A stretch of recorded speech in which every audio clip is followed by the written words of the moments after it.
A reminder for myself and to you about our salah. And our salah is the most important thing, or one of the most important things in our daily life. It is our connection to Allah subhanahu wa ta'ala, our creator and the one who provides for us and the one who gives us everything. The one who made us who we are, the one who guides us, and the one who's in charge of all of our affairs, and the one that we will return to. So most of the time, here and back home, when we have to go pray our salah, we're not in the right mindset. We're trying to rush about it. You know, we're trying to get in and get out. We're just doing it because we have to, and we're not really feeling the true joy in the salah. We're not tasting the sweetness of the salah. Allah subhanahu wa ta'ala says in the Quran, قَدْ أَفْلَحَ الْمُؤْمِنُونَ الَّذِينَ هُمْ فِي صَلَاتِهِمْ خَاشِعُونَ. They have khushu'. What is khushu'? Khushu' is the stillness of the heart.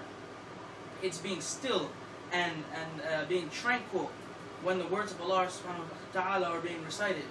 It's being still and accepting this and yearning to be closer to Allah subhanahu wa ta'ala. All of this ties into the meaning of khushu'. Subhanallah. Yani being focused and stuff. Being focused in your salah, being single-minded and not moving. In other places in the Quran, Allah describes the earth as having khushu'. And then the rain comes down and it changes and it grows vegetation in it.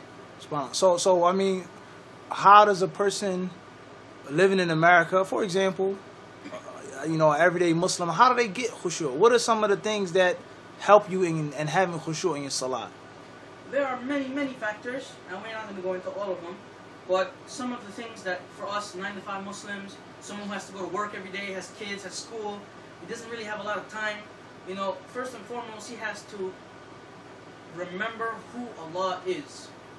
He has to remember that Allah Azza wa Jal, when he's standing there, he's standing in front of Ar-Rahman. He has to remember that he is standing in front of the one who knows everything, the one who sees all, who hears all, As-Sami' Al-Basir, Al-Alim. When he's standing in front of Allah subhanahu wa ta'ala, he has to remember that Allah can see into his heart. Allah, he knows what's in the sudur. He knows what's in the chest. He knows what you're thinking about. He knows that you're thinking about your job. He knows that you're thinking about your next paycheck. But you have to remember that Allah is qadir ala kulli shay. He's the one that controls all of this stuff.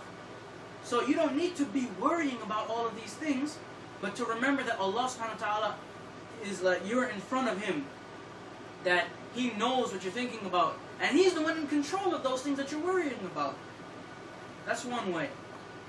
And in general, most of the ways involve knowing Allah subhanahu wa ta'ala. So are you saying the more knowledge the everyday Muslim has, the better his prayer will be? Is that what you're saying? Without a doubt. As Hassan al-Basri said, that khushu' is the fruit of beneficial knowledge. Allahu Akbar. Beneficial knowledge, he says, is that which impresses itself upon the heart. Damn. And it grows roots therein. SubhanAllah. And then these roots grow into the tree, which will bear fruit, and the fruit is the khushu'. Allahu Akbar. So knowing that Allah sees you, knowing that Allah hears you, knowing that Allah is the most magnificent, Al-Azim. Ibn Rajab Al-Hanbali rahimahullah, he says in his book, or in his Risala Al-Khushu' fi Salah, he says what? He says that when a person realizes that Allah subhanahu wa ta'ala is Al-Azim, he is the most magnificent, they are humbled and placed in awe of him, and this leads the heart to being tranquil. SubhanAllah.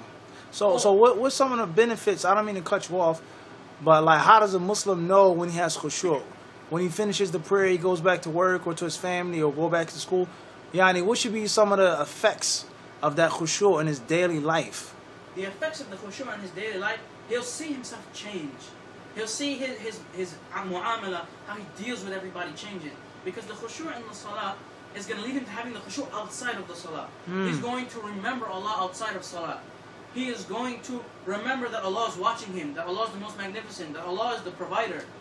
He is going he's not going to sell haram stuff because in the salah he just recited and he knows Allah is Razak. Is that what you're saying? Exactly. So this is something that every Muslim needs to be learning about, and that's why it is a well-known fact that seeking knowledge is obligatory on every Muslim. SubhanAllah. Not just students of knowledge, not just ulama, not just Arabs, not just people who know Arabic. Every Muslim has to know what they need, or have to seek what they need on a day-to-day basis. Subhanallah. To interact with their Creator and to interact with the creation. Subhanallah. Subhanallah. Subhanallah. And so all of this will have an effect also that he will love returning to the salah. Allah he will Akbar. see himself when the time for the salah is getting close. He's going to be excited. Subhanallah. He's going to want to go. He's going to be like, dang, I got to get ready. I got to make wudu. Not rushing, waiting till the last minute. Right. He's gonna want to do it. And you're going to see his face change. You're going to see when he gets in salah, all his worries are going to go away. Allah Akbar. He's going to remember his Lord and ain't nothing else going to matter. Subhanallah.